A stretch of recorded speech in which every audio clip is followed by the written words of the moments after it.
Aujourd'hui, on va parler des croyances limitantes. On va comprendre quelles sont les croyances limitantes, comment est-ce qu'elles se forment, déjà en réalité, qu'est-ce qu'une croyance et comment est-ce que ces croyances peuvent t'impacter au quotidien. Donc, c'est un épisode de podcast qui sera riche, qui va te permettre d'avoir des analyses beaucoup plus profondes de ce qu'est une croyance et de pouvoir savoir ce que tu veux en faire de ces croyances. Parce que l'objectif, c'est pas juste de rester dans le diagnostic du problème, c'est de savoir quelles sont les solutions que j'ai à m'apporter pour que je puisse en réalité changer ma vie. Parce que globalement, tu dois comprendre que ce que tu crois détermine ce que tu es et détermine ce que tu as dans la vie. Si tu veux juste essayer de changer tes actions, sans changer en profondeur la personne que tu es et sans changer en profondeur ce que tu crois, tu verras que tu n'auras pas de résultat. Donc, on va passer un moment ensemble. On va passer un moment sur comprendre ce qu'est une croyance. On va comprendre ce qui se passe également dans ton cerveau, comment les croyances sont formées. Ensuite, on va parler de l'identité. Et enfin, on va voir comment est-ce que tu peux te reconstruire avec tous ces éléments qu'on va voir petit à petit. Tiens-toi bien, accroche ta ceinture et bienvenue dans ce nouvel épisode de podcast du Feu intérieur. Donc, qu'est-ce qu'une croyance de façon globale?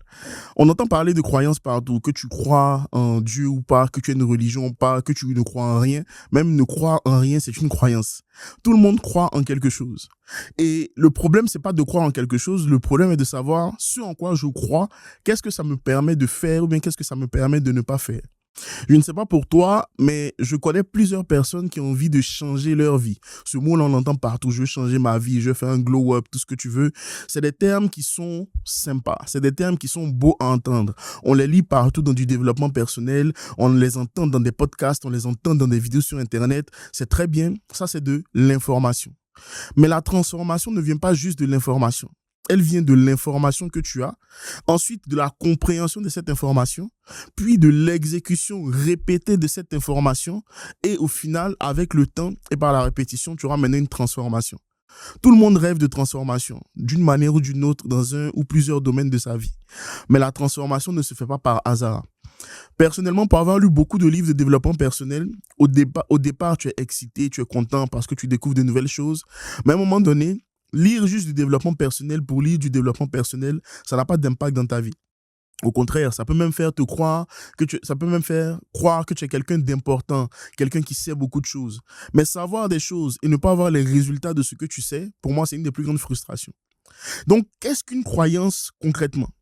Avant de changer quelque chose dans ce que tu penses, dans ce que tu crois, dans ce que tu es, tu dois d'abord comprendre ce qui se passe à l'intérieur de toi. Tout changement que tu veux effectuer doit commencer par une période d'analyse, une période de prise de conscience, une période où tu te demandes, en réalité, qu'est-ce que je suis en train de faire là? Qu'est-ce que j'ai envie de changer? Je prends un exemple. Si tu veux écrire un livre, tu n'écris pas un livre juste parce que tu as l'idée d'écrire un livre. En tout cas, moi, pendant des années, le brouillon de mes livres était sur mon ordinateur. Mais avant d'écrire un livre, tu dois comprendre quel est le processus par lequel tu dois passer pour écrire un livre. Est-ce que tu commences par le manuscrit? Est-ce que tu fais juste une petite trame? C'est quoi ta table des matières? De quoi est-ce que tu vas parler dans ton livre? Quelle est l'idée centrale et principale de ton livre? Quelle est la chose que tu veux que les gens retiennent? Ensuite, moi, par exemple, je me suis fait accompagner par ma coach en écriture. Elle m'a aidé à structurer le livre d'une manière qui me permet de pouvoir articuler tout mon propos sans avoir besoin de perdre de lecteur et d'avoir bien évidemment un livre qui a de l'impact sur les personnes qui vont le lire. Donc, pour tout changement que tu veux opérer, tu dois commencer d'abord par un niveau de base, comprendre ce qui se passe déjà, faire une sorte d'état des lieux. Tout le monde parle de croyance, mais c'est quoi une croyance de manière simple? Une croyance, c'est une idée dont tu as la certitude. C'est tout. Une croyance, c'est une idée dont tu as la certitude et elle est formée de plusieurs façons qu'on verra tout à l'heure. Une croyance, c'est une idée dont tu as la certitude. Je prends un exemple. Quand tu vois ma couleur de peau, normalement, ça ne se voit pas que je suis blanc aux yeux bleus. Voilà, je ne suis pas un breton quand tu me regardes, tu vois. Mais si, à un moment donné de ma vie, je me persuade que je suis un breton et que je persévère dans cette croyance, je vais croire que je suis un breton. Mais par exemple, si je prends l'exemple de joueurs qui ont grandi dans des pays comme en Espagne et qui sont noirs de peau marron, on va dire, peu importe le terme que tu veux utiliser. Je prends un joueur comme Lamine Yamal, lui, il se considère espagnol, il parle espagnol, il a grandi en Espagne. Il ne va pas se considérer ivoirien comme moi. Parce que l'environnement dans lequel il a grandi a façonné, ce qu'on verra encore plus tard, son identité. Et son identité est aussi une conséquence de l'ensemble des croyances qu'il a eues au cours de sa vie. Donc, une croyance, c'est simplement une certitude. Et une des croyances les plus répandues, c'est « je ne suis pas capable ». Tout le monde croit qu'il n'est pas capable de faire certaines choses. Il y a des choses que tu es capable de faire aujourd'hui, mais dès qu'il s'agit de sortir de ce que tu connais déjà, de ce que tu as déjà maîtrisé, tu vas te dire, je ne suis pas capable. Quelle est la preuve que tu n'es pas capable? Certainement, il s'est passé un ou plusieurs événements dans ta vie où tu as essayé de faire quelque chose, ça n'a pas fonctionné et tu t'es dit, moi, je ne suis pas capable. Moi, je ne peux pas le faire. Encore une fois, comme écrire un livre. Plein de gens à qui je dis d'écrire des livres aujourd'hui parce que moi, à un moment donné, je ne me croyais pas capable d'écrire un livre. Et mon mentor m'a dit, tu as 6 mois pour écrire ton livre. Je dis, mais ça, c'est quoi comme pression, ça? Ça, c'est un pressing intense. Hein? J'aurais été un joueur de foot, on allait dire que c'est un marquage serré. Mais le livre, il est sorti en 3 mois. Parce qu'il m'a mis la pression, la coach en écriture aussi m'a mis la pression. Je me suis dit, OK, je peux le faire. Et parfois, il ne faut pas rejeter la pression. Parce que la pression va venir confronter les croyances que tu as. Et il y a un mot qu'on connaît tous, les croyances limitantes. En fait, une croyance limitante, c'est une croyance, donc quelque chose dont tu es certain ou certaine et qui te limite. Ça te limite par rapport à quoi? Tu veux te lancer dans un projet. Oui, mais les banques ne vont pas me financer. Je n'ai pas d'argent, je ne connais personne. Plein de raisons qui sont légitimes sur le papier. Mais en fait, ces raisons légitimes sur le papier découlent de ce que tu crois à l'intérieur de toi. Donc, la question à se poser, elle est très simple. Qu'est-ce que j'ai envie de croire? Qu'est-ce que je crois déjà? Et qu'est-ce que j'ai envie de croire? Qu'est-ce que je veux croire dans ma vie? Parce qu'il y a des croyances qui, entre guillemets, sont limitantes, mais par exemple, parfois, qui te protègent. Tu vois? C'est paradoxal, mais il y a des croyances limitantes qui vont te protéger. Mais la majorité des croyances limitantes ne sont pas là pour te protéger. Elles sont simplement là pour te dire ne fais pas, n'y va pas, ne sois pas, ne dis pas. Tu vois, c'est que des blocages, que des formes de boîtes. Pourtant, tu as envie de faire des choses. Tu as envie de lancer tes projets. Tu as envie de demander cette jeune dame en mariage, mais tu as peur parce que tu te poses mille et une questions. Hein? Tu te nourris de vidéos de relations toxiques sur TikTok. Red flag, green flag, tous les drapeaux du monde vont passer dans ces histoires. La question à te poser, c'est qu'est-ce que j'ai envie de croire? Ton cerveau ne distingue pas ce qu'il sait et ce qu'il croit. Il ne fait pas toujours cette distinction-là. Oui, je sais que je dois faire du contenu. Et je crois que je ne suis pas capable de faire du contenu. Lui, il ne fait pas toujours cette distinction-là. Il traite toutes les informations que tu lui donnes de la même façon, avec la même certitude, le même poids et puis la même résistance au changement. Tu connais ce mot-là, la résistance au changement. Si tu ne le connais pas, c'est simple. Chaque fois que tu as envie de faire quelque chose de différent dans ta vie, ton cerveau, lui, va aller à l'intérieur de ce que tu as comme information, comme un ordinateur. Il va aller vérifier, est-ce qu'à l'intérieur de toi, tu as ce qu'il faut pour que ta vie change. Je prends un exemple. Encore une fois, tu veux faire du contenu, par exemple. Ton cerveau va se dire, mais quand tu vas faire ce contenu-là, tu vas t'exposer. Lui veut te protéger. Et quand tu ne faisais pas du contenu, tu t'es protégé. Tu étais tranquillement chez toi, en train de scroller sous ta couette, si tu es dans un pays froid, hein, ou bien chez toi, sur ta terrasse, en train de discuter avec des gens. Tu es dans une zone de confort.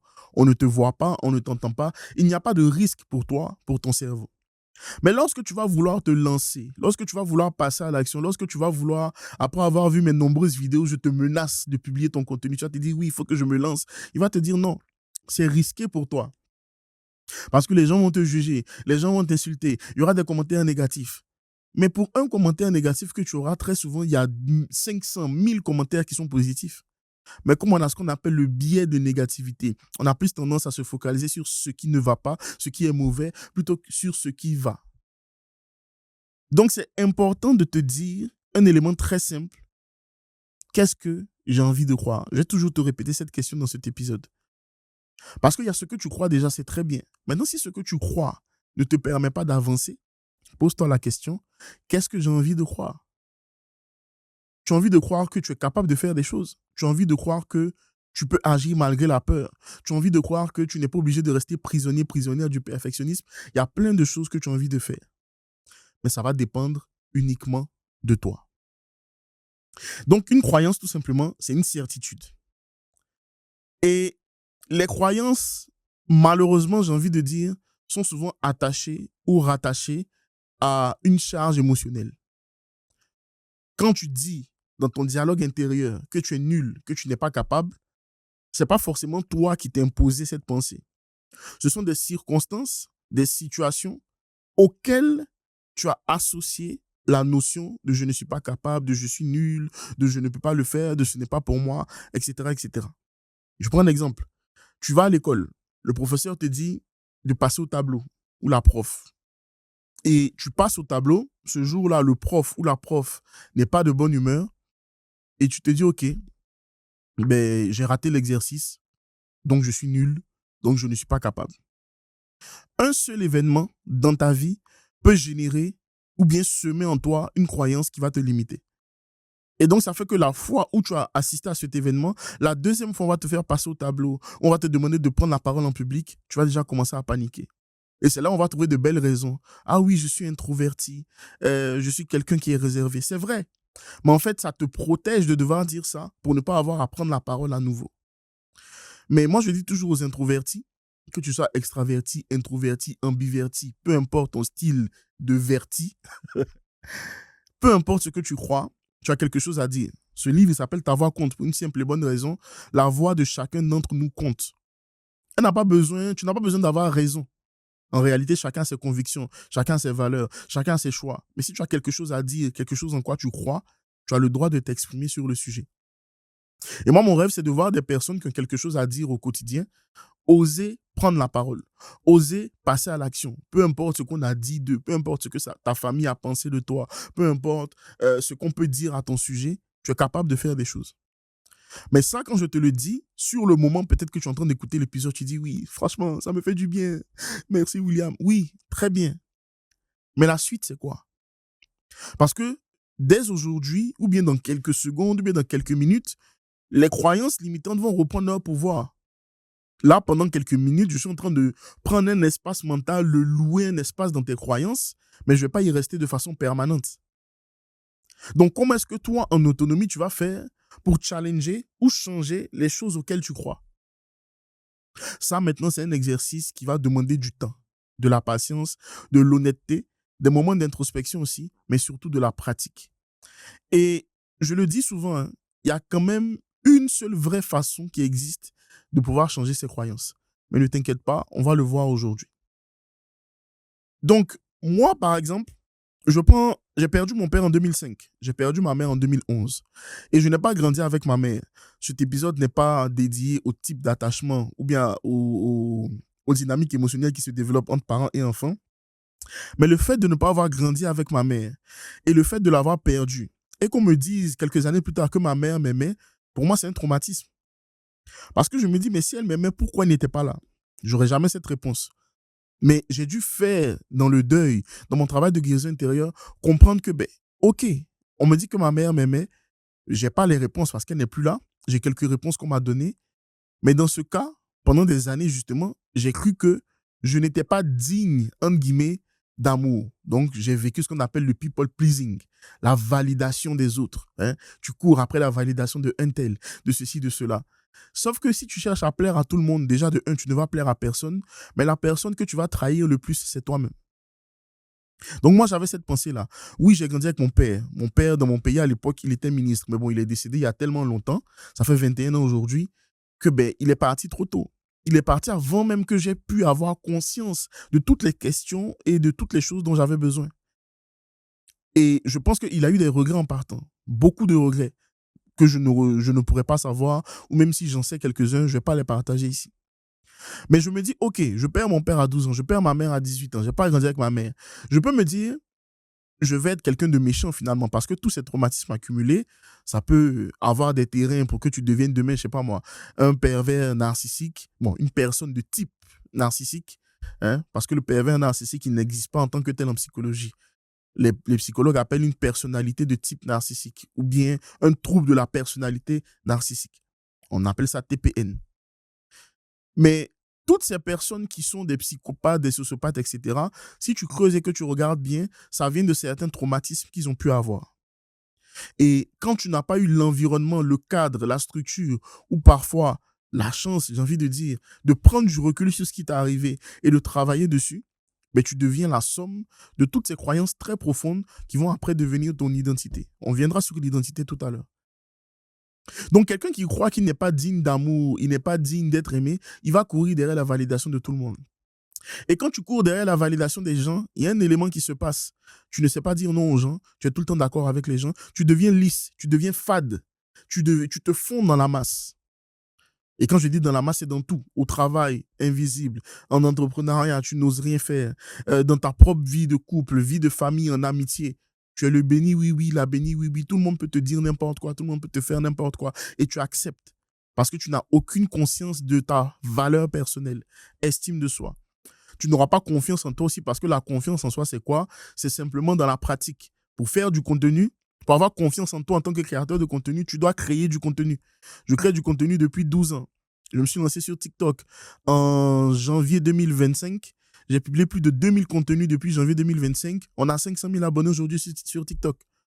Je me suis lancé sur YouTube en 2017. Mes premières vidéos, j'avais 9 vues. Sur les 9 vues, il y avait peut-être 5 vues qui venaient de moi. OK? J'avais 0 like, personne ne commentait. Aujourd'hui, j'ai une chaîne YouTube à 38 000 abonnés. La chaîne du podcast qu'on a lancé il y a quelques mois, de ce podcast en question, elle a plus de 5 000 abonnés aujourd'hui. Alors, même si ma première expertise, c'est YouTube, et que c'est ça que j'ai appris en premier, et que j'ai un Master 2 en stratégie digitale, il y a des gens qui ont mon diplôme qui ne se sont jamais lancés dans la création de contenu, qui n'ont jamais osé faire du contenu. Et c'est OK. Mais moi, la création de contenu a été comme une voix pour pouvoir me dire, waouh, je suis capable de m'exprimer comme ça derrière un micro, derrière une caméra. Hein? Je suis capable de pouvoir, depuis le confort de ma maison, de mon studio à l'époque, pouvoir faire du contenu et ça va toucher des gens partout dans le monde. Je peux prendre un micro, je peux utiliser ma voix et je vais avoir un podcast où des gens m'écoutent dans des pays où je ne suis jamais allé. Je suis jamais allé à Chypre. Je regarde mon Auchan, on me dit que quelqu'un m'écoute à Chypre. Je dis, mais qui sont ces gens qui m'écoutent à Chypre? Hein? Qui sont ces gens qui m'écoutent à Madagascar? Qui sont ces gens qui m'écoutent en Somalie?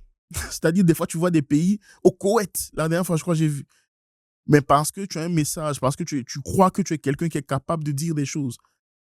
Les vues, les abonnés, c'est très bien. Vraiment, quand tu en as, top, bravo. Mais comme je disais hier en coaching que j'avais avec des personnes, il n'y a pas quelque chose qui fait une plus grande joie que de voir quelqu'un qui écoute ce que je suis en train de dire en ce moment, peut-être que c'est toi, et qui après un épisode de podcast, après une vidéo, se dit, OK, je suis capable de passer à l'action moi aussi. Il y a plein de gens qui m'écoutent, il y a des livres qui dorment à l'intérieur de vous.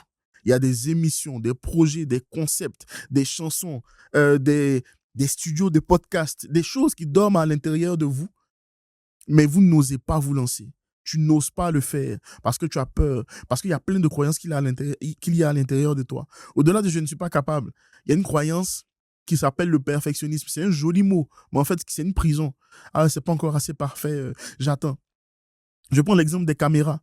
Hein? Moi qui ai commencé à l'époque en tant que vidéaste et photographe de mariage. Bon, comme je suis daltonien, j'ai très vite arrêté parce que moi, je faisais du rouge. Le client me dit que c'est du vert. Et heureusement que j'ai vu l'ophtalmo qui m'a fait le diagnostic. Sinon, on allait avoir des problèmes. Hein? Les clients allaient venir me frapper chez moi parce que je vais faire des couleurs bizarres. Mais si je prends l'exemple des caméras, il n'y aura jamais la caméra parfaite pour se lancer. Hein? Peut-être que ceux qui font le podcast qui sont en train d'enregistrer pourront témoigner. Mais qu'est-ce que tu choisis entre le Sony A7 IV, le Sony A7 V, la FX3, la FX30 et ça peut toujours coûter de plus en plus cher. Mais si tu attends d'avoir la perfection avant de te lancer, tu ne te lanceras jamais. Et le perfectionnisme, c'est un livre que je vais écrire qui va sortir d'ici la fin de l'année. Tu ne peux pas faire diminuer sa voix parce que c'est souvent lié à une identité que tu as. Mais tu peux en prendre conscience et agir malgré tout. Et la bonne nouvelle, c'est que moi, que tu écoutes en ce moment, je suis perfectionniste comme toi. Mais il y a une seule solution que j'ai trouvée pour le vaincre, c'est de faire dès que j'ai l'idée. Quand je devais prendre ce studio de podcast en question, j'ai vu le site, je suis allé, j'ai commandé, et tu vois, des fois, tu me dis non, mais c'est pas parfait, il faut que peut-être j'ai le truc, etc. Au lieu de laisser mon cerveau réfléchir, moi, j'appelle ça le court-circuité. Je lui laisse pas plus de 10-15 secondes avant de me donner des arguments. Globalement, quand tu veux te lancer pour faire quelque chose, tu as entre 5 et 10 secondes avant que ton cerveau aille te donner des informations contraires. Et moi, j'aime faire les choses vite parce que plus je fais les choses vite, plus je passe à l'action et plus je fais baisser la voie du perfectionnisme. Depuis que j'ai commencé, j'ai certainement balbutié plusieurs fois. Mais c'est pas grave. Tous mes épisodes de podcast que tu as écoutés, il y a des fois, je balbutiais. Mais ça ne t'a pas empêché d'écouter. Ça ne t'a pas empêché d'être impacté, transformé par ce que je disais. Parce que le fait est mieux que le parfait. Et ce qui est fait, on peut toujours l'améliorer. Donc tout ça, c'est un ensemble de croyances que tu peux avoir. C'est un ensemble de choses que tu peux avoir. Quand je reviens encore une fois à la relation ou bien la pensée, la perception que j'ai eue de ma relation avec ma mère, tu peux te dire, OK, en ce cas-là, je vais être quelqu'un de perdu dans le game, perdu dans l'équation. Mais je pense que, pour moi, ça c'est divin. Je pense que Dieu m'a permis, d'une manière ou d'une autre, je ne sais pas comment, d'avoir le courage nécessaire de me dire, je ne vais pas ressembler à quelqu'un qui a perdu ses parents. Parce que quand tu perds tes parents, tu perds vraiment des repères. C'est un deuil que tu fais toute ta vie. Honnêtement, il y a des moments où je continue de pleurer parce que j'ai perdu mes parents. Quand j'ai écrit mon premier livre, ben, j'avais pas de parents qui pouvaient être fiers de moi ce jour-là. Quand j'ai eu mes premiers enfants, mon premier fils, mes parents n'étaient pas là. Même quand j'ai eu mon bac, mes parents n'étaient pas là. Mais qu'est-ce que tu fais à ce moment-là? Tu agis quand même. Tu fais quand même les choses. Tu décides quand même d'avancer. Ça ne veut pas dire que tu es dans le déni. Attention, parce qu'il y en a aussi qui vont tomber dans le déni. Ça veut dire que tu trouves des raisons beaucoup plus profondes de devoir faire les choses, de devoir avancer. Moi, je pars du principe que personne ne viendra me sauver dans cette vie. Donc, ça veut dire que je vais travailler, trouver des solutions, faire en sorte que le meilleur puisse sortir de moi. S'il y a des gens sur le chemin, tant mieux. S'il n'y a personne, c'est pas grave. Il faut que j'avance quand même. On va pas attendre que quelqu'un vienne nous sauver. Hein. Superman, Superwoman, ça c'est dans des films. OK? Et même quand il y en a dans la vraie vie, ils finissent épuisés. Disponibles pour tout le monde. Tu fais tout pour tout le monde. Tu donnes ton temps, ton énergie, ton argent, tout. Et à la fin, tu es toujours frustré quand il s'agit de toi et que tu as besoin des personnes autour de toi, mais il n'y a personne. Parce que dans ton cas, une personne comme toi, qu'est-ce qui se passe? On dit non, elle n'a besoin de rien, il n'a besoin de rien. Elle est tout le temps dispo pour nous.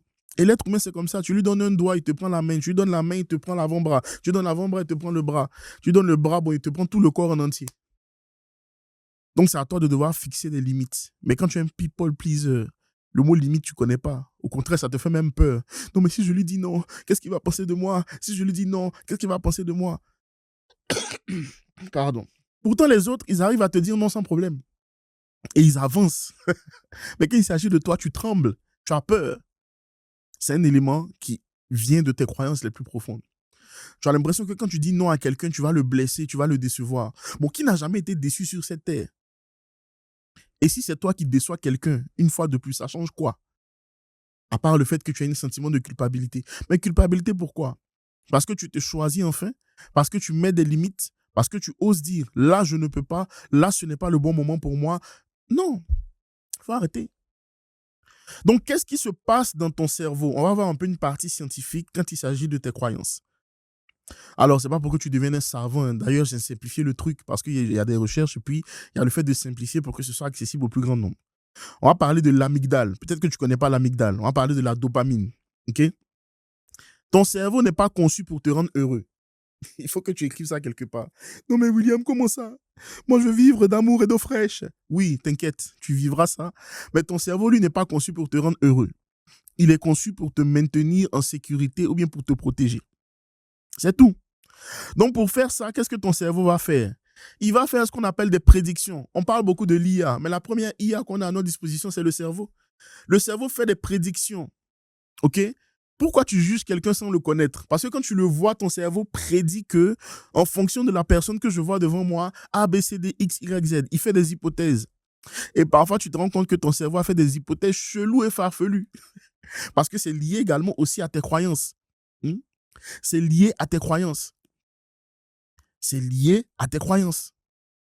OK? Donc, ton cerveau, pour faire des prédictions, il s'appuie sur ce que tu as déjà vécu, tes souvenirs, tes expériences et tes croyances existantes. Si, par exemple, tu as sorti un livre qui n'a pas fonctionné, d'accord? Les gens n'ont pas acheté, tout ça, etc. Je crois que selon les stats, en moyenne, un auteur auto-édité a du mal à dépasser les 50 à 100 ventes sur une année. Donc, imaginons que tu as sorti ton livre, il y a eu 20 ventes. Tu vas te dire non, la lecture, ça ne sert à rien, c'est pas intéressant, etc. Donc, quand toi, tu vas voir quelqu'un écrire un livre, ton cerveau, dans sa prédiction, va se dire, off, il va voir comment est-ce que c'est difficile de vendre des livres. Ton expérience personnelle, ou bien parfois c'est une expérience de quelqu'un autour de toi, te fait croire que tout le monde vit la même réalité que toi. Encore une fois, biais de négativité d'un côté et biais de confirmation de l'autre. Le biais de confirmation, c'est quoi? C'est que ton cerveau va toujours trouver des éléments qui viennent renforcer ce que tu crois déjà. Plus tu crois que tu n'es pas capable de faire des choses, plus ton cerveau va aller chercher des informations qui viennent te prouver de façon concrète que tu n'es pas capable. Ah, mais toi, tu ne peux pas écrire des livres. Ah oui, c'est vrai, j'ai écrit mon livre, il ne s'est pas vendu. Ah oui, c'est vrai, je connais telle personne aussi qui écrit son livre qui ne s'est pas vendu. Maintenant, la question que je pose toujours, mais est-ce ceux qui vendent? Pourquoi eux, ils arrivent à vendre et toi, tu n'arrives pas à vendre? Non, mais tu sais, tu comprends. Et c'est là où on trouve plein de raisons qui sont parfois vraies. D'accord? On ne dit pas que c'est faux, mais ça ne fait pas tout. Non, mais tu sais, c'est parce que je ne suis pas en maison d'édition. Moi, je ne suis pas en maison d'édition non plus. Ah, mais tu sais, c'est parce que j'ai pas les moyens. Je n'avais pas les moyens quand j'ai écrit ce livre. J'ai payé même en plusieurs fois pour qu'on puisse m'accompagner dessus. Mais il y a plein de solutions qui existent, mais ton cerveau va chercher les choses qui ne fonctionnent pas. Alors, bien sûr qu'on est dans des états compliqués. Quand je prends mon pays, la Côte d'Ivoire, voilà, il y a plein de choses compliquées. Oui, en France, il y a beaucoup de taxes, il y a plein d'éléments, etc. Mais moi, je me dis, comment faire pour ne pas être soumis, entre guillemets, à la négativité ambiante? Parce que, bon, il y en a, ils jouent à Call of Duty. Moi, j'ai vu les cadavres pour de vrai. Quand j'étais en Côte d'Ivoire, on a vécu des crises post-électorales, etc. Les cadavres, on les a vus. L'odeur de la mort, on l'a senti. Des balles avec de la poudre qui restait encore à l'intérieur, on en a touché. Nous, quand on avait le couvre-feu à l'époque, c'était pas parce qu'il y avait un Covid qui se baladait de 19h à 20h. C'est dit, oh, bonjour les amis, je vais faire mes emplettes, restez chez vous. Non. On avait le couvre-feu parce que si tu sortais, tu pouvais te prendre une balle perdue et ne plus vivre. Et donc, moi, par exemple, qui ai vécu la guerre, des personnes qui ont vécu la guerre, il y a des choses, entre guillemets, qui ne leur font pas peur quand on leur dit, je sais pas moi, ah, on a entendu des tirs ici. Nous, à l'époque, on entendait tellement les tirs qu'on savait reconnaître. On s'est dit, bon, ah, là, il y a eu un lancement d'obus. Là, il y a eu telle arme. À un moment donné, ça devenait, entre guillemets, fun. Parce que, bon, nous, les Ivoiriens, tu sais, on n'aime pas dramatiser les choses. Il fallait dédramatiser. Mais le truc, c'est quoi? C'est que ça, ce sont des expériences vécues. Donc, ça fait que moi, par exemple, je n'aurais pas un rapport, entre guillemets, à la guerre comme celui qui n'a pas connu la guerre. Quelqu'un qui a connu la guerre, il sait à quel moment ça devient complexe, à quel moment ça devient compliqué. Il y a des gens qui ont eu des parents qui ont vécu de vrais abus, de vraies violences. Ils les ont vus et vécus. Lui n'a pas la même conception, soit de la vie, soit des... En fait, il y a des choses sur lesquelles il ne va pas perdre du temps. Moi, je prends mon exemple. J'ai perdu mes parents. Et en perdant mes parents, j'ai dit cette fois à ma femme, c'est comme si on m'a ôté une partie de moi-même. C'est comme s'il y a des câbles, des fils qui ont été coupés, parfois au niveau émotionnel. Je ne suis pas quelqu'un de froid forcément. Ça fait qu'il y a des choses sur lesquelles je ne peux pas perdre de temps. Et je ne peux pas perdre d'énergie. Ça fait partie de mon identité, de qui je suis. Ça, je ne vais pas le changer. Je ne vais pas ressusciter mes parents. Ça fait 21 ans, ils sont partis pour mon père et 15 ans pour ma mère. OK? Donc, ton cerveau, il se base sur tes souvenirs, tes expériences et tes croyances existantes. Maintenant, la bonne nouvelle, c'est cette notion que tu as peut-être déjà entendue qui s'appelle la neuroplasticité. La neuroplasticité, c'est quoi? C'est que tu peux créer de nouveaux circuits neuronaux à l'intérieur de ton cerveau. Et ça, c'est une très bonne nouvelle. Normalement, si tu es sur YouTube ou TikTok, tu dois commenter très bonne nouvelle.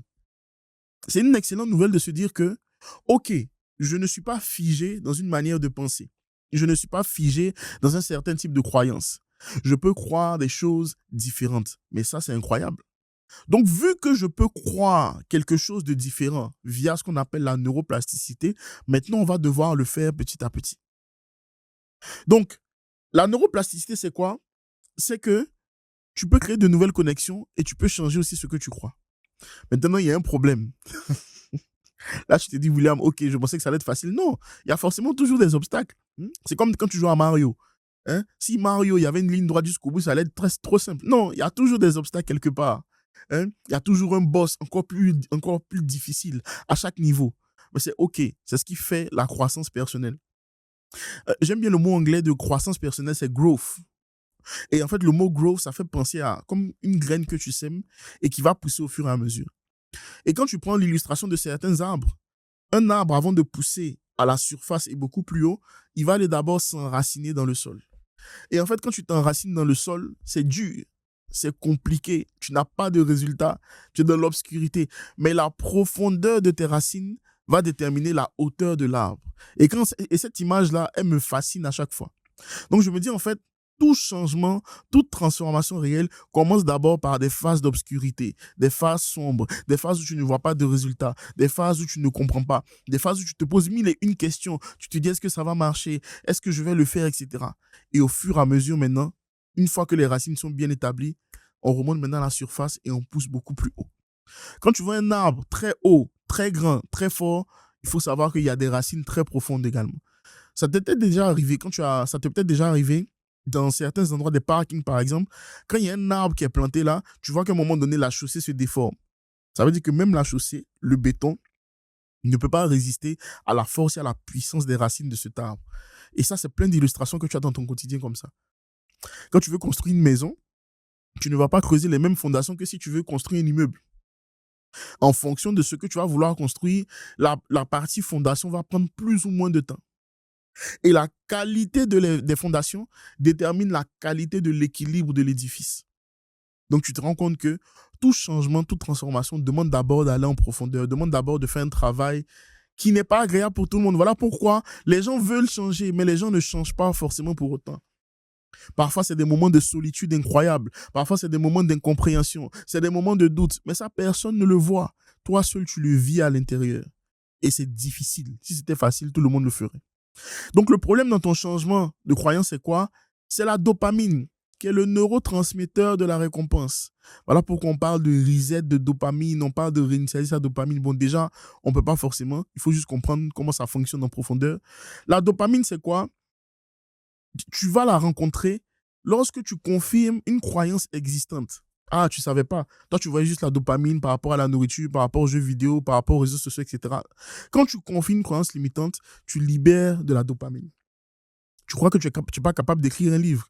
Ça te fait du bien, même si ça ne t'aide pas, mais ça te fait du bien de confirmer que tu ne peux pas écrire un livre. C'est fou, hein? Ça te fait du bien de confirmer que tu n'es pas capable de te lancer sur les réseaux. Ça te fait du bien de confirmer que tu n'es pas une personne de qualité, entre guillemets. Ça te fait du bien de confirmer que tu ne peux pas entreprendre parce que c'est trop difficile, parce que X, Y, Z. Ça te fait du bien de confirmer que tu ne sais pas trop ce que tu veux dans la vie. Ça te fait du bien. Ça libère de la dopamine. Même si la croyance est fausse, la dopamine est libérée parce que ça vient confirmer une croyance existante. On a parlé du biais de confirmation tout à l'heure. Ton cerveau se récompense lui-même d'avoir eu raison. Mais hein? Tu dois lui dire, hey, réveille-toi, là, c'est quoi ton problème? Mais c'est comme ça. C'est comme ça que ça fonctionne. Changer une croyance, c'est aller contre cette récompense-là. Donc, tu vois que c'est pas évident. OK? Et ensuite, on a une autre hormone qui s'appelle le cortisol, qui est l'hormone du stress, qui va amplifier les croyances négatives. Quelqu'un qui a peur de parler en public, lorsque tu vas lui dire, toi, viens parler, son cortisol va monter comme ça. Pouf! Comme si tu avais une action qui avait pris du 100% en bourse, ou bien comme si tu avais lancé une crypto qui avait fait du x50. Pouf! Le cortisol, il monte. Qui, moi? Je vais parler en public, tout le monde va me regarder, je vais bégayer. Tu es essoufflé tout à coup, pourtant tu n'as pas fait de marathon. Mais dès qu'on te dit de prendre la parole, non, pas moi, s'il vous plaît, à l'aide, au secours. Non, personne ne viendra te sauver, tu vas parler. Hein? Tu vas parler. Quand tu es sous la pression, ton cerveau cherche des preuves que tu ne vaux pas grand-chose, ou bien que ce n'est pas pour toi, ou bien que ce n'est pas le moment. Il veut juste te protéger, il veut juste te maintenir en vie. Donc, le fait de devoir oser faire des choses que tu n'as pas l'habitude de faire, c'est un danger. Et il s'est dit, non, tu ne le feras pas. Il dit, mon coco, tu vas pas y aller. Non, hein, fais un malaise, évanouis-toi, tu ne pourras pas parler. Ou même quand tu te lèves, d'habitude tu marches normalement, mais quand il s'agit de prendre la parole, tu trembles. On dit, mais qu'est-ce qu'il a? Qu'est-ce qu'elle a? Est-il frappé d'une maladie auto-immune? On ne comprend pas. Non, c'est juste que tu as peur. Ok? Donc, tu n'as pas un problème de volonté. C'est un problème qui est à la fois chimique, à la fois biologique. C'est un problème d'évolution. Et quand tu comprends ça, tu arrêtes de culpabiliser, de te juger. Donc, il y a trois éléments. On a parlé de la neuroplasticité, on a parlé de la dopamine, on a parlé du cortisol. Donc, ça, c'est le niveau basique. Ça, c'est ce qui se passe dans ton cerveau par rapport à tes croyances. Donc là, tu te dis, en fait, finalement, je ne suis pas une mauvaise personne. Finalement, je ne suis pas nul. J'ai, entre guillemets, été programmé. C'est là où, par exemple, les mots comme reprogrammation mentale, tous ces éléments-là vont pouvoir t'aider. Le grand frère Frank Laoui, il dit hacker son futur. Parce qu'en fait, en réalité, quand tu comprends cet élément où on est jusqu'ici, tu vas te dire, en fait, il y a de l'espoir pour moi. Maintenant, on va voir comment est-ce que les croyances sont formées. D'où viennent tes croyances? Qui a mis ces croyances dans ta tête? Hein? Est-ce que quand tu avais 2 ans, tu pensais comme ça? Moi, je vois mes enfants, surtout mon fils qui va avoir 6 ans bientôt. Lui, il a une audace incroyable. Je dis, mais petit, hein? Il me demande des trucs. Moi-même, je me dis, quelle foi en son père. Et donc, du coup, sa foi devient maintenant ma foi. Ça m'encourage et ça me motive. Donc, comment est-ce que les croyances sont formées? Il y a 6 endroits, ou bien 6 sources qui viennent former tes croyances. OK? 6 origines, si on peut le dire ainsi. Première source, les histoires que tu te racontes. Ah, tu connais très bien ces histoires que tu te racontes. En réalité, tes souvenirs se transforment maintenant comme des fictions. Je prends un exemple. Je vais te prendre ici le syndrome de l'imposteur. OK? À la page 95. On va en parler tout à l'heure de ce livre. Donc, dans le syndrome de l'imposteur, je dis quoi? 95. Voilà. Le syndrome de l'imposteur, c'est quoi? C'est une voix intérieure qui te murmure que tu ne mérites pas tes réussites ou qui te dit que tu n'es pas capable. Et la citation, par exemple, de Suzy Kassem qui disait « Le doute tue plus de rêves que l'échec ne le fera jamais. » Donc, le syndrome de l'imposteur, il naît de la peur. La peur de perdre l'amour ou la reconnaissance qu'on a enfin reçue. C'est une peur qui est déguisée en rejet ou en prudence. Je prends juste cet exemple-là. Donc, le syndrome de l'imposteur, il va toujours te dire « Tu n'es pas assez. » Peu importe tes accomplissements, tu n'es pas assez. Et je pense notamment à un sportif qui s'appelle Thierry Henry, qui a donné cette histoire-là. Il a beau être un des meilleurs sportifs de l'histoire, un des meilleurs footballeurs de l'histoire, du championnat anglais, tout ce que tu veux, il courait derrière la validation de son père. Il attendait juste ce moment où son père allait lui dire « Je suis fier de toi ». Je crois qu'il a raconté une histoire où il a marqué 8 buts dans un match. Son père ne l'a pas félicité. Il a repris pour toutes les fois où il a mal joué, où il a fait un mauvais contrôle, où il a fait une mauvaise passe, etc. Donc, Thierry Henry a développé une exigence qui a fait de lui un grand champion.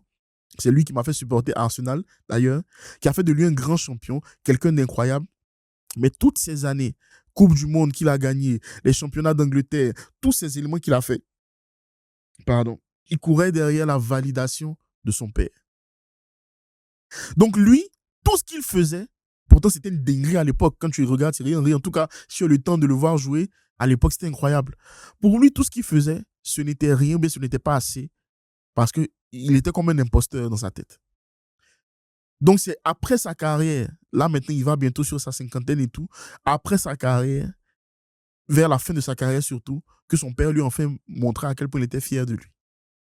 Et donc, après sa carrière, il est passé par des moments de dépression, des moments compliqués, parce que tu dois faire maintenant la paix avec tout ce trauma que tu as eu pendant toute ta carrière. Donc, lui, c'était une histoire qui se racontait. Ce n'est jamais assez bien. Parce qu'un jour, il a marqué 8 buts. Son père lui a dit, on s'en fout des 8 buts. Tu as mal fait ci, tu as mal fait ça. Ça, à telle minute, tu as fait ça, tu as fait ça, tu as fait ça. Tu te rends compte? Toute sa carrière, il a passé sa carrière à courir derrière quelque chose qu'il ne pouvait finalement pas atteindre. Ensuite, on a les fausses autorités. Les fausses autorités, ce sont les personnes à qui tu as donné un pouvoir de définir qui tu es. Ça peut être un patron, ça peut être un professeur, ça peut être un manager, ça peut même être quelqu'un dans la rue qui peut-être a suscité une certaine admiration pour toi et puis qui te dit une dinguerie. Oui, toi, je t'aime pas, tu réussiras jamais rien dans ta vie. Peut-être c'est souvent des professeurs qui ont eu ça, les conseillers d'orientation, etc. La bonne nouvelle, quand tu vas écouter cet épisode de podcast, j'ai envie que tu te décides à ce que ta vie vienne prouver le contraire de toutes ces personnes qui ont dit que tu n'étais pas capable. Il faut qu'à partir d'aujourd'hui, quand tu finis d'écouter ce podcast, tu dis « Ok, je vais réécrire une nouvelle histoire pour moi-même. » Tout ce qu'on a dit à mon sujet que je n'étais pas capable de faire, ça doit venir nourrir un feu à l'intérieur de moi. Ça doit venir nourrir une motivation à l'intérieur de moi pour oser faire les choses différemment. Moi, quand mon père est décédé, je sais que plein de gens autour de moi se sont dit « Waouh, ce petit, qu'est-ce qu'il va devenir? Pauvre de lui, il n'ira peut-être jamais loin dans la vie, etc. etc. » Mais j'ai perdu mon père, mais je n'avais pas perdu tout ce qui était à l'intérieur de moi. Je n'ai pas perdu ma créativité, je n'ai pas perdu mon intelligence, je n'ai pas perdu ma profondeur émotionnelle que je peux avoir. Je n'ai pas perdu tous ces éléments-là qui font de moi ce que je suis aujourd'hui. Mais ça m'a pris des années avant de découvrir ça, c'est vrai. Mais quand j'ai découvert que j'étais capable, j'ai dit non, on ne pourra plus m'arrêter. Quand c'était le premier livre, il est sorti en décembre. Le deuxième, il sort ce mois-ci. Le troisième, il sortira à la rentrée. Depuis que mon mentor m'a dit, tu verras mon petit, quand tu vas écrire le premier, tu vas sentir que tu es capable d'écrire sur plein d'autres sujets. Et j'ai plein d'autres choses à dire. Je veux que quand je quitte cette terre, même si je ne suis pas connu, célèbre dans le monde, je m'en fous. Au moins, j'ai été utile. Être utile est pour moi plus important qu'être célèbre. Parce que bon, des fois, la célébrité, ça monte un peu à la tête de certains ou aux chevilles, aux épaules, les gens ne peuvent plus marcher. Non. Moi, je suis choqué chaque fois que je vais dans des lives de quelqu'un. Quand tu l'as, mais là, je dis respire. Je suis comme toi, je consomme du contenu. C'est quoi le problème? Ah non, il faudrait créer un autre compte pour ne pas qu'on sache que tu es là. Je dis non, je suis un individu comme toi. OK? Donc, si à un moment donné, on veut me rendre célèbre et puis je ne pourrais plus être proche des gens, ça va me saouler. C'est compliqué. Voilà. Donc, il faut que le meilleur puisse sortir de toi. Les fausses autorités, c'est vraiment des personnes à qui tu as donné un pouvoir. Des personnes à qui tu as donné un pouvoir.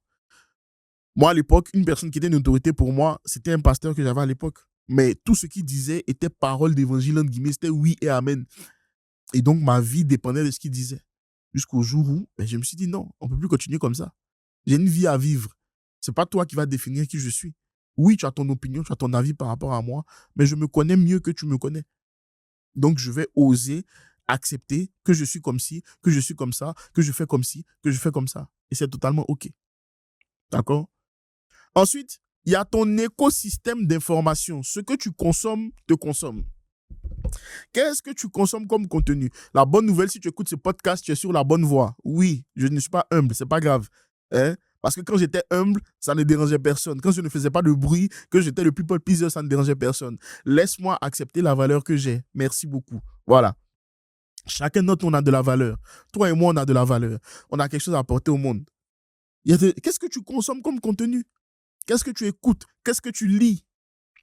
Qu'est-ce que tu regardes dans ton algorithme? Est-ce que quand tu vois des choses qui ne te plaisent pas, tu ne m'es pas intéressé? Est-ce que tu bloques les créateurs de contenu, créatrices de contenu qui viennent polluer ta pensée? Ou alors tu te laisses absorber par ce qu'ils disent? Il faut être très vigilant sur ça. Moi, par exemple, je n'aime pas lire les journaux ou écouter les news parce que on ne va jamais te dire, oh, il y a 250 bébés qui sont morts aujourd'hui. Tous les jours, c'est tant de personnes mortes, augmentation du prix du carburant, augmentation des courses. Tout est fait pour que tu sois dans une forme de psychose. Moi, j'ai dit non. Je vais aller me nourrir de choses qui viennent nourrir la créativité en moi, qui viennent nourrir l'optimisme en moi, qui viennent nourrir une manière positive et profonde de voir la vie. Bien sûr, je ne suis pas dans le déni par rapport à la réalité, je ne suis pas dans le déni par rapport à ce qui se passe autour de moi, mais je sais très bien que ce qui rentre à l'intérieur de moi, de la même façon que tu consommes un aliment et les nutriments de cet aliment rentrent à l'intérieur de toi, de la même façon quand tu consommes du contenu, quand tu consommes des choses, ces choses aussi rentrent à l'intérieur de toi. Et parfois, tu ne consommes pas que du contenu, tu consommes aussi ce que la personne est. La personne te transmet sa manière de penser, te transmet son système de pensée, te transmet ce qu'elle croit. Et donc, il faut être sélectif dans ce que tu écoutes, sélectif dans ce que tu regardes, sélectif dans ce que tu lis. Parce que personne ne le fera à ta place. Si tu veux juste suivre les médias, ils ont des missions très simples. Ils doivent vendre de l'attention. Qu'est-ce qui va faire que tu vas cliquer sur la vidéo où on met une bombe a été lâchée dans tel pays? Qu'est-ce qui va faire que tu vas lire tel article? Toujours, c'est les scandales qui font vendre. Mais pourquoi je dois m'intéresser toujours à la vie des gens? Les gens ont fait des dingueries, c'est leur vie. Pourquoi je ne dois pas me focaliser sur ma vie? Mais ça dépend de toi. OK? Donc, ton écosystème d'information, il va vraiment venir nourrir ce que tu crois. Ensuite, il y a ta communauté. On appelle ça l'identité sociale. Une grande partie de ton identité est déterminée par les groupes auxquels tu appartiens. Ça, forcément, tu ne choisis pas, par exemple, où tu es né. Mais à un moment donné de ta vie, tu vas savoir ou bien tu vas devoir choisir les groupes avec lesquels tu vas être et rester. C'est pour ça qu'il y a des personnes qui vivent une certaine transformation dans leur vie, même sans le vouloir, ils vont changer de groupe. Moi, je n'en veux pas forcément à ces personnes parce qu'on ne sait pas qu'est-ce qui se passe comme dynamique dans ces groupes. Il y a des endroits où si tu restes, ton potentiel sera toujours bridé. Ils vont toujours te dire de ne pas rêver grand. Ils vont toujours te dire les rêves, c'est pour les autres. Mais pourquoi toi, tu ne pourrais pas rêver aussi? Pourquoi toi, tu ne pourrais pas rêver grand? Bon, je prends l'exemple du studio de podcast où je suis. Anthony, par exemple, qui a lancé son studio. Et Manon. Manon ou Marion? Non, Manon. Si j'ai écorché ton nom, pardonne-moi. C'est pas grave. Je vais me repentir. OK? Bon, imagine si c'était dit, bon, on ne peut pas faire un studio plus grand que ça, on va rester là où on est. Imagine un seul instant, on leur avait dit, oh, mais les studios de podcast laissés, c'est pas fait pour vous. Moi, quand je vois un studio comme ça, moi-même, ça m'encourage, ça me motive. Je dis, mais non, il faut que moi aussi, je puisse avoir un truc comme ça. Et même, qu'est-ce qui les empêche de prendre demain ou après-demain tout le bâtiment, hein, ou bien plusieurs studios de podcast dans Toulouse? Parce qu'eux, ils auront rêvé une fois, et le fait de rêver, de pratiquer, de passer à l'action, leur permet de rêver encore plus grand. Il ne faut pas laisser les gens qui ont arrêté de rêver limiter tes rêves. Parce qu'il y en a plein. Moi, je les appelle les crabes. La loi des crabes, c'est quoi? C'est que quand un crabe essaie de sortir d'un trou, il y a un autre crabe qui attrape son pied, qui dit « Hey, tu restes avec nous ici. » Donc, parfois, tu es dans des environnements où il y a des crabes. Ouais, qu'est-ce que tu veux dire? Hein? Tu es entrepreneur et nous, on reste là? Oui, tu vas rester là. Parce que moi, je ne peux pas rester là. Il y a des choix que tu vas devoir faire dans ta vie qui vont te coûter en termes de relations, qui vont te coûter en termes d'amitié, mais ça va te libérer. Et il ne faut pas cesser de rêver. Tu as trop de choses que tu peux accomplir, trop de choses que tu veux faire. Donc, au début, tu es dans une communauté, dans un environnement, mais quand tu arrives à devoir changer tes croyances, changer ce que tu crois, changer les choses que tu as, ce que tu es, il y a des moments où il va falloir couper les ponts avec certaines personnes. Qu'on dise que tu es mauvais ou mauvais, c'est pas grave. Dans tous les cas, tout le monde a une opinion à ton sujet. Et j'ai dit une fois, la bonne nouvelle, c'est qu'on va tous mourir. Donc, ce qu'on pense ou qu'on ne pense pas de toi dans quelques mois, quelques années, ça ne va rien changer parce que dans 120 ans, toi et moi, on ne sera plus là. Donc, autant être ce que tu veux être, autant faire ce que tu veux faire. OK? Ensuite, une autre source des croyances, c'est ce qu'on appelle, j'ai dit tout à l'heure, le biais de confirmation. Ton cerveau va chercher des preuves de ce qu'il sait déjà. Et le biais de confirmation, tu vas le voir très souvent. Donc, souvent, lorsque tu te dis « je ne suis pas capable », pose-toi la question, prends un moment de recul, demande-toi pourquoi. Pourquoi je dois toujours croire que je ne suis pas capable? Malheureusement, quand la dopamine est déjà libérée, bon, tu te poses cette question parce que tu dis « ouf, je suis rassuré, je suis en sécurité, je ne suis pas capable, mon cerveau me l'a confirmé, ok, c'est très bien ». Et ensuite, une source des croyances, c'est ce que tu veux croire. La psychologie cognitive, il y a une découverte qui a été faite qui dit que le meilleur prédicteur de ce qu'une personne croit, c'est ce qu'elle veut croire. Donc, la notion de désir. Je répète, le meilleur prédicteur de ce qu'une personne croit, c'est ce qu'elle veut croire. Et la bonne nouvelle, c'est que ce que tu as envie de croire, très souvent, ce sont des croyances qui ne sont pas limitantes. Donc, c'est là où maintenant on va aller chercher, puiser, creuser pour voir comment on va changer ce qu'on croit à l'intérieur de nous. OK? Ensuite, on va parler de l'identité. L'identité, c'est le niveau au-dessus des croyances. En fait, l'identité, c'est la croyance mère. C'est la croyance qui engendre les autres croyances. James Marcia, c'est une psychologue qui a identifié quelque chose d'important. Elle a dit, la plupart des gens ont ce qu'on appelle une identité foreclose. Je n'ai pas su bien traduire le mot foreclose, mais ça vient de l'anglais. Elle a parlé d'une identité foreclose. Ça veut dire que ton identité est définie par la société autour de toi. Pas par toi, par la société autour de toi. Ta famille, ta culture, ton éducation, tout ça, ça a décidé à ta place de ton identité. Et malheureusement, quand tu es enfant, quand tu es petit, tu n'as pas le choix. Tu as juste accepté cette identité-là à cause de tous les inputs qu'il y a eu autour de toi. Donc, le problème, c'est que les gens essaient de lutter contre la société. Mais en fait, la société, c'est un élément beaucoup trop abstrait, large, pour pouvoir, entre guillemets, combattre la société. Toi, tu dois faire des choix par rapport maintenant à ce que tu sais, à ce que tu crois. OK? Maintenant, il y a un autre état que aussi James Marcia a développé qui s'appelle le moratorium identitaire. Le moratorium identitaire, c'est quoi? C'est un moment de rupture dans ta vie. Et c'est là où ça va être intéressant maintenant pour toi. Il y a des moments de rupture dans ta vie qui viennent remettre en question ce que tu crois. Il y a des moments de rupture dans ta vie qui vont te mettre face à ce que tu crois. Ces moments de rupture, moi, j'en ai connu plein. Les moments de rupture, c'est lorsque l'ancienne identité est confrontée à ce moment de rupture et qu'elle ne peut plus tenir. Les moments de rupture, ça peut être le jour où ton patron te dit une parole tellement négative au travail, tu te dis, mais en fait, c'est une dinguerie. Je vais décider d'entreprendre à partir d'aujourd'hui. Tu ne croyais pas que tu pouvais entreprendre jusqu'au moment où cette identité est confrontée à la violence des propos de ton patron et tu te dis, en fait, plus jamais personne dans ma vie ne va me parler comme ce monsieur. Ça, c'est un moment de rupture. Le moment de rupture, c'est la perte d'un parent, la perte de quelqu'un de proche, la perte d'un ami qui t'a fait réaliser que, mais en fait, il faut que je décide maintenant de vivre ma vie. Ça peut être la perte d'un travail, la perte d'une opportunité. Les pertes, les moments de perte viennent te confronter, ou bien viennent confronter ton identité actuelle. L'échec, le changement de pays, tu es déraciné de ta culture, déraciné de ton pays. Tout ça, ça s'appelle des moments de rupture. Et, pardon, on en connaît plein dans nos vies. On va trouver plein de moments de rupture dans nos vies. Moi, ça a été la perte de mon père, la perte de ma mère, la naissance de mon premier fils et l'année où j'étais à Paris, pendant une alternance, je faisais aller-retour Paris-Toulouse parce que j'avais ma femme et mon fils ici, c'était ma dernière année de master. Rien que ça, c'est 4 moments de moratorium identitaire. 4 moments où j'ai dû faire face à une nouvelle identité qui devait naître. Et ça ne se fait pas forcément automatiquement. Le déclic peut être immédiat, mais le processus de changement de croyance, lui, va prendre du temps. Mais ce sont des moments où tu es confronté vis-à-vis de toi-même. Et ce sont des moments qui sont douloureux. Ah oui, c'est des moments qui ne te laissent pas pareil, qui ne te laissent pas être la même personne. C'est dans ces moments-là que tu as comme des moments de lucidité, des moments de maturité où tu étais peut-être immature le lundi, tu deviens mature le mercredi.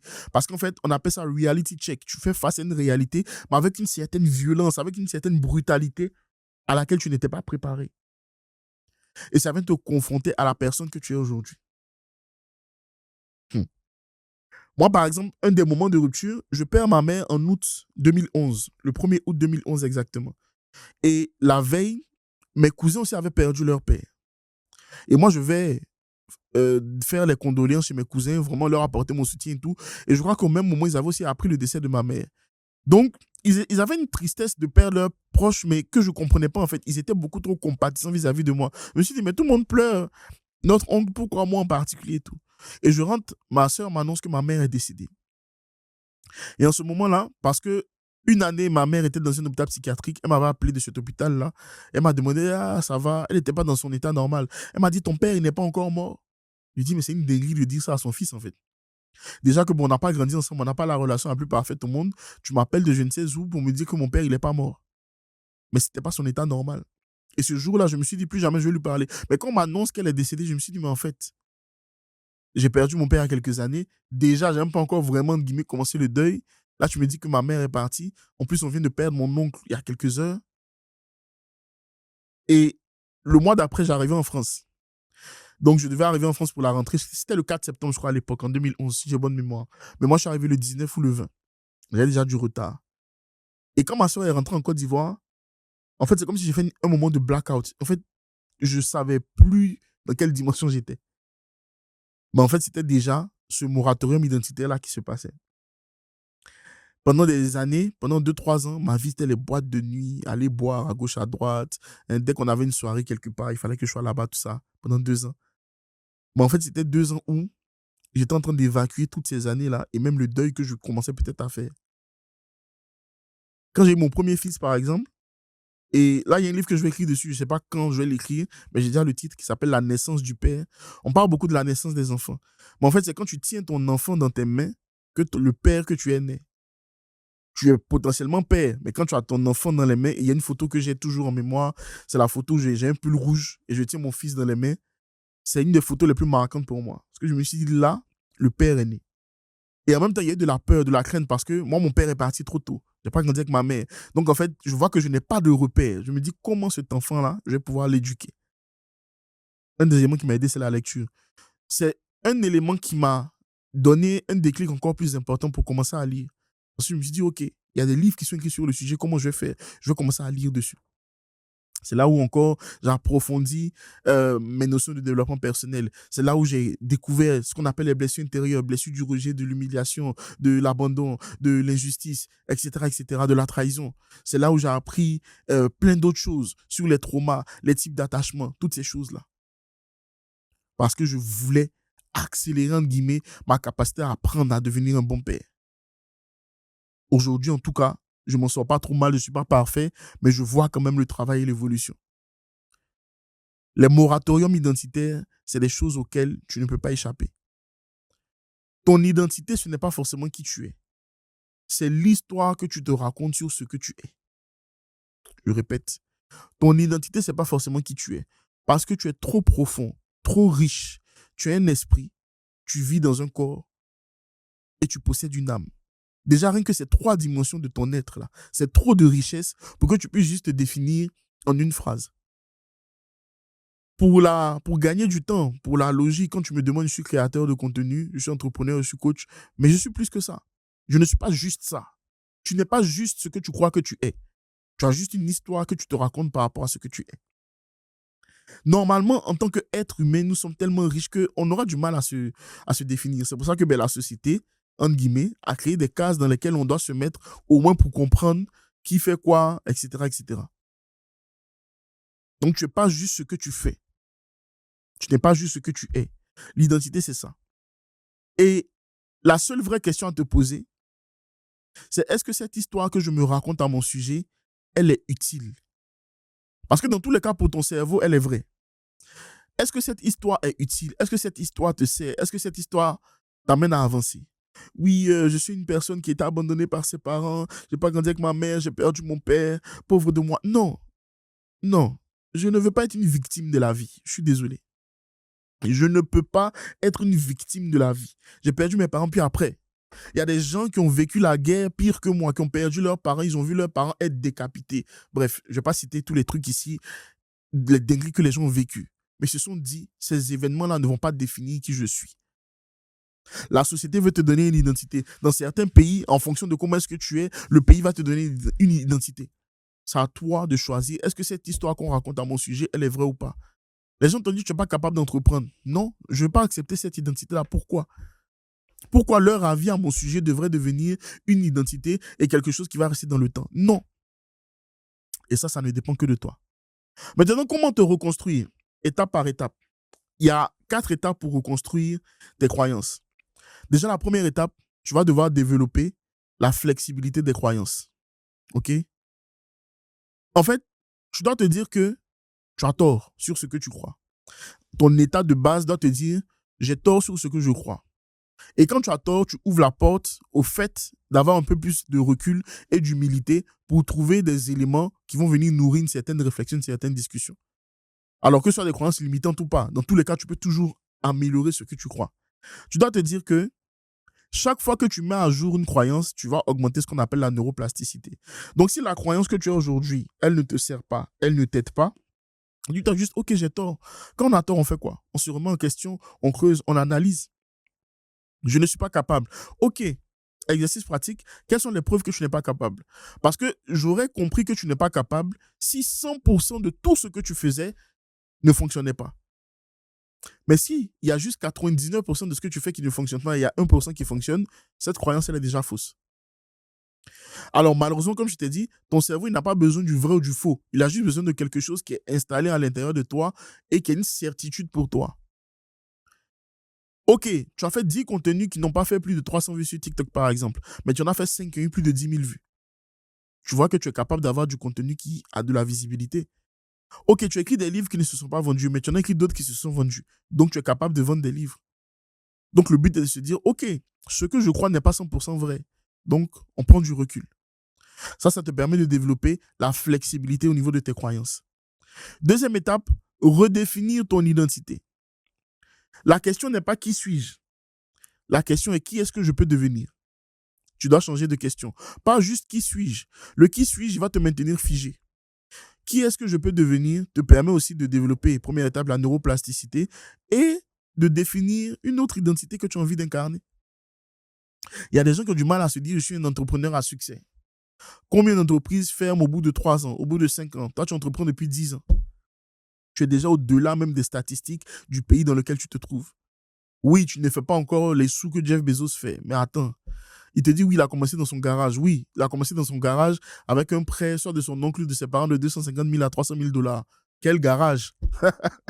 Toi, tu as commencé dans un vrai garage, sans prêt, sans rien. Chacun son histoire, chacun son parcours. OK?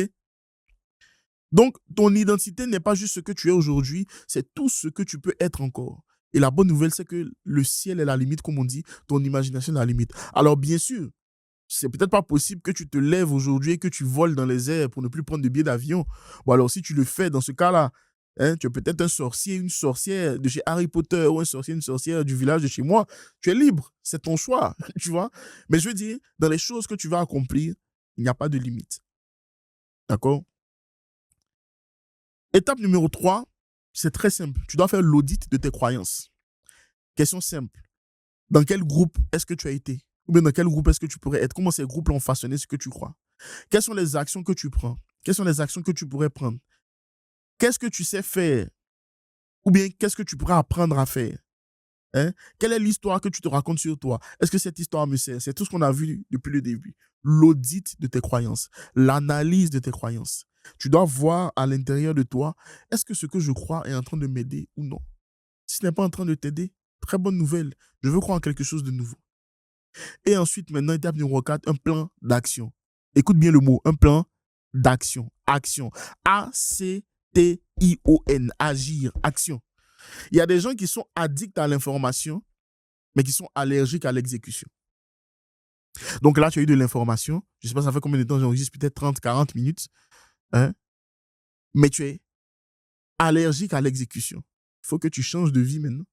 Parce que c'est l'action qui va venir te donner de nouvelles informations et qui va te permettre d'agir encore à nouveau.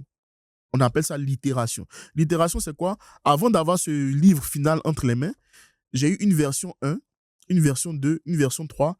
Là, même, je peux te dire, je crois que j'ai une version 18 de la couverture. C'était la même, mais en fait, comme j'ai tout fait moi-même, ma couverture, tout en auto-édition, rien que la tranche ici, par exemple, la tranche, ça demande du... En fait, tu dois toujours faire ta couverture de livre après avoir écrit le livre. Donc, le fait d'avoir écrit ce premier livre m'a permis de comprendre que la tranche ici, elle évolue en fonction du nombre de pages, en fonction même de l'épaisseur du papier. Mais tout ça, tu ne sais pas au départ. Donc, c'est en agissant que j'ai amélioré au fur et à mesure. J'ai vu que ça passe pas, ça passe pas, ça passe pas le test de validation. Maintenant, quand j'ai trouvé ce qui fonctionne, ok. Là, pour le deuxième livre, ça allait beaucoup plus vite. La couverture, ça s'est fait en 2 jours. C'était fait. L'autre, j'ai pris 3 semaines à force de faire des essais. Donc, c'est l'action qui te donne des informations, qui te permet d'analyser, de vérifier ce que tu peux faire et qui te permet d'agir encore. Chaque fois que tu crois que tu n'es pas capable, la seule solution pour changer ça, c'est de poser de nouvelles actions qui vont te permettre de casser petit à petit ce mur de je ne suis pas capable. Parce que je ne suis pas capable, ça ne change pas forcément du jour au lendemain. Ça commence un essai à la fois. Un essai à la fois. Ah, mais je ne suis pas capable de parler en public. Solution, parle. Commence avec 1 minute de prise en parole, 30 secondes de prise en parole. Oui, tu vas trembler, tu auras peur, tu vas transpirer, même s'il fait moins 4 degrés. C'est pas grave. Fais-le quand même de façon répétée. Et ça va venir donner de nouvelles preuves à ton cerveau que tu es capable. Parce que jusqu'à présent, il a enregistré les preuves selon lesquelles tu n'étais pas capable. Donc, il va chercher par le biais de confirmation à venir confirmer ça. Non. Là, maintenant, on s'arrête. Et puis, on va aller trouver des choses, des éléments qui montrent que tu es capable de le faire. OK? Crois en toi. Hein? Cette fameuse je crois en moi, ce n'est pas être certain que tout va bien se passer. Non, tout va pas bien se passer. Tout ne sera pas parfait. Ça, c'est faux. Je crois en moi, donc tout ira bien. Non, la vie est ce qu'elle est. Il y a des fois, tu flops. Il y a des fois, tu échoues. Il y a des fois, tu as des échecs. Mais tu ne t'arrêtes pas là. Parce que c'est que ton identité, ce n'est pas de m'arrêter un échec. Un échec, c'est un escalier. Mon objectif, c'est d'arriver au top. Mon objectif, c'est d'atteindre mon objectif, d'aller au sommet de cette montagne, de cette colline, de cette vallée, de peu importe ce que tu veux. L'échec est une marche. L'échec est une station d'arrêt. L'échec est un étage. Ce n'est pas la destination finale. Donc, quand on échoue, j'ai appuyé sur le mauvais bouton, j'ai fait la mauvaise action, j'analyse, je continue encore. Mais toi, tu t'arrêtes à un échec. Non, c'est que tu as cru qu'à un moment donné, tu es un échec. Tu n'es pas un échec. Ce n'est pas possible que toi, tu sois un échec. Tu es trop riche en compétences, en qualité, en profondeur pour être un échec. OK? Donc aujourd'hui, on a compris que tes croyances ne sont pas la vérité. Ce sont des histoires que tu te racontes. Et ton cerveau, il va venir confirmer ces histoires que tu te racontes.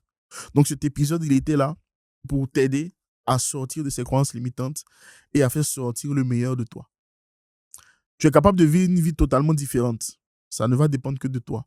Moi, si demain je ne suis plus là, je meurs et que tu as juste retenu ce qu'on a dit aujourd'hui, moi, ça me va. C'est la chose la plus riche que je puisse faire dans ma vie, c'est de t'apporter de la valeur. Donc, si cet épisode de podcast t'a parlé en profondeur, tu partages avec quelqu'un autour de toi, tu me mentionnes sur Instagram, sur TikTok, peu importe la plateforme où tu regardes.